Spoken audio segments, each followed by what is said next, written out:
So apparently a new GTA 6 leak just dropped this morning. Well, I just woke up now and I'm just hearing about this. So yeah, so this dropped last night. So as it says here from GTA 6 alerts, go follow them. They made a great thread about it that I just read. Now I'm gonna share with you guys. So huge GTA 6 leaks just dropped, and so here's everything you need to know. So thread out 10. So the first thing is that there's shopping malls with shops, skyscrapers with lifts, and the lifts only go up to the roof for now, it says, and not individual floors. And there's around 700 shops in game. And that's really impressive compared to how much GTA 5 had. I'll put it on the screen right now. But 700 shops in the whole game, that's like really impressive. It going to just the roofs and not the individual floors, maybe it was an older build, maybe there will be some shops, some skyscrapers that go up to individual floors and not just all of them just go to the roofs. And also a mission that has cops betraying each other, which is not surprising at all. I mean, trailer 2, we 100% saw that there was going to be some kind of betrayal, but as it says here, the context is unclear without the prior mission, but betrayal is going to be a big thing part of the story. We already know this. Now the second part of the thread says that Ambrosia and Port Gellhorn are big, but Vice City are dwarfs to them, and Vice City is the largest by far. I mean, from what we've seen from both trailers, screenshots, Vice City looks massive. And then obviously you got Mount Caligo and the other mountainous areas that also look massive, but obviously Vice City is going to be the biggest, which is probably going to be where the main story can be set in. Now this thing was really something that I was hoping that was set in the game. Proning, it says that it's cut, and dual wielding was never in. And dual wielding never being in, I kind of get it because, you know, it's more GTA and I'm trying to, it is a fun aspect, but as a GTA game, it might not fit in, but apparently it was never in the first place. But Proning was in the 2022 leaks, but apparently it's just cut now. You can't buy pets, but Jason has a pet iguana you can feed, which we saw in the trailer. No pets, maybe GTA Online 2.0 will probably have it. I made a video about GTA 6's online, what could happen, what fans wanted. I'll put in the link in the description, so just check that out if you want. But yeah, I can see pets being added in later in the game, and you never know what can happen with GTA Online 6's updates or whatever. This is also surprising. The ankle monitor doesn't affect gameplay, and Lucia ditches it early. I mean, over the past few months, maybe past 2-3 years, we knew about Lucia's ankle monitor, and the fact that she ditches it early and it was not a part of the story. I mean, a lot of people, a lot of YouTubers, including myself, thought that it would be a type of way for Rockstar to limit ourselves on the map where we can go at the start. But apparently no, she ditches it early, and that's pretty much it. The next one, Jason's ability, which is Deadeye style slow-mo with weak point targeting. I'm not sure what it means by weak point targeting. I'm guessing it's going to be similar to Red Dead Redemption 2. And then Lucia's is weaker, slow-mo, but only one shot. And leakers hope this changes as it feels lackluster. I mean, yeah, from GTA 5 to Red Dead Redemption 2 and now GTA 6, they all sound kind of similar. Like with Michael's slow-mo with the shooting, which is basically this with Jason, and then Deadeye from Red Dead 1 and Red Dead 2 is pretty much all the same what they're doing. So hopefully it does change. No Disney World parody in the game, which is, you know, a bit of a bummer, but we did see some kind of like pictures in the trailer in the background of like alligator theme park or whatever, but apparently that's not in the game either. So the map is rectangular like GTA 5 with pink mission waypoints. I mean, the pink color theme makes sense. I mean, if you've seen all the promotion, you'll see the pink a lot. And then the map being rectangular like GTA 5, I mean, I hope, because obviously this game is gonna last for maybe 2 decades, we don't know, but it seems like Rockstar is making this game for the long run. And the map being like GTA 5, where the map right now is like really frustrating to travel in. Obviously you're just going up, down, up, down, up, down. Maybe it is rectangular, but it's more rectangular horizontally, and it's more balanced out. But they do say it's more rectangular, so I'm not really sure. NPCs react to your gun being out. Yeah, I think this is the first time this is a thing. I mean, I'm pretty sure GTA 5 might have had it, but this next part about Jason and Lucia would hide it while walking is actually impressive.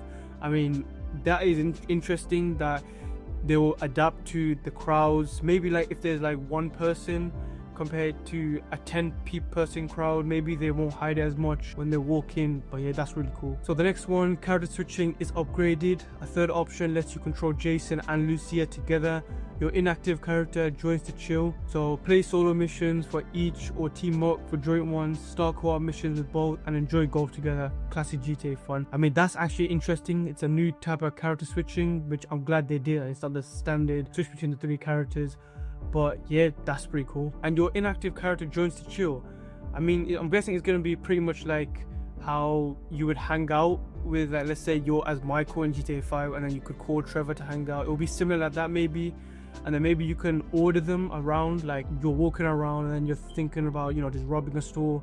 You go in and then you just try and rob them, and then you can tell either Jason or Lucia to, you know, go over there, get the cash register, hold up the clerk as a hostage or whatever. Okay, the next one, that trailer scene where Lucia gets tackled in the airplane is from a heist mission. The muscly woman tackling her is likely from the bodybuilding gang Lucia infiltrates. But when people saw this screenshot or this part, this scene of the trailer first, we didn't really know it was Lucia, because I'm pretty sure everyone thought that this character in the middle is Lucia instead of the one being at the back. So now it makes sense. So there's a mission where you shoot a shark with a spear gun. Okay, we didn't know there was, I don't think we knew there were sharks. I'm pretty sure. I think that's a new thing. I may be completely wrong though. Spear gun, we already knew that as well. And it being a part of the main story makes sense, because we've never seen a spear gun and a weapon like that. I feel like they would feature in a mission. So not much underwater exploration yet. Treasures plus secrets, but more could come pre-launch. This is why I don't really believe some of this. I don't understand what it means by not much underwater exploration yet. I mean, we're in June now, we got July.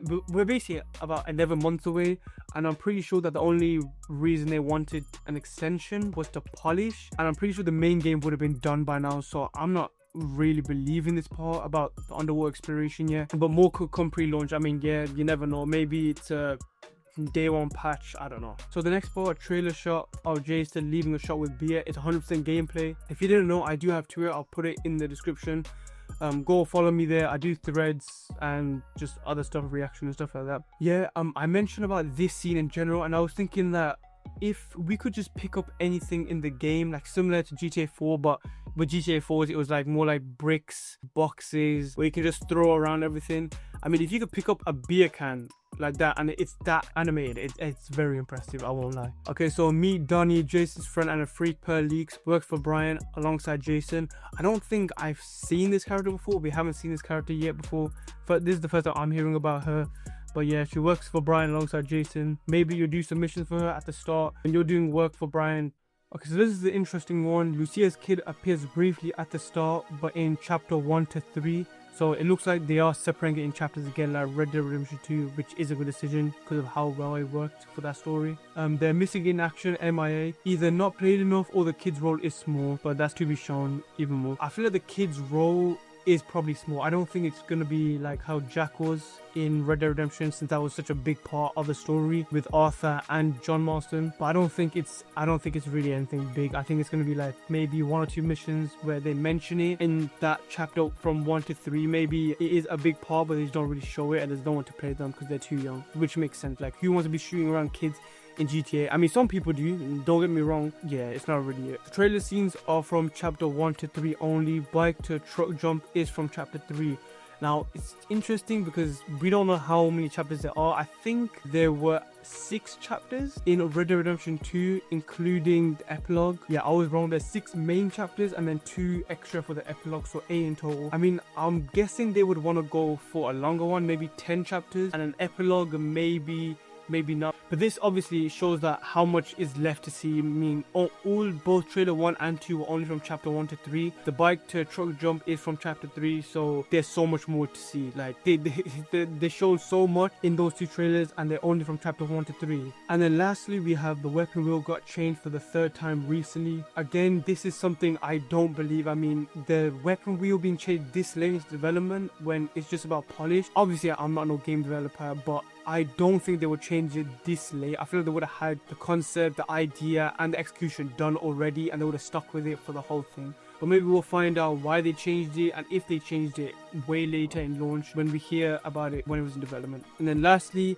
option to greet and intimidate NPCs available. I mean, this was going to happen either way. Red Dead Redemption 2 was so good with the greet and antagonize feature, and then the threaten, and then obviously beat. But I expect it to be way more advanced with this, especially because there's going to be so many NPCs around. Obviously Vice City isn't going to be like Red Dead Redemption 2 map. It's going to be packed with people, so we'll see how it is, and it should be fun. And yeah, that's the end of the thread. Obviously make sure to follow the GTA 6 alerts, great thread they did. You know, I'm gonna drop them a follow as well for the latest GTA 6 news, leaks, analysis and more. But yeah, that's everything I really wanted to go through today. I mean, I'll keep you updated on Twitter. Again, follow me on Twitter. I've got so much content coming through there. I post way more on there than on YouTube. Definitely follow me in there for threads, game news, reactions, whatever. If you like the video, subscribe and drop a like as well, and I'll see you in the next one.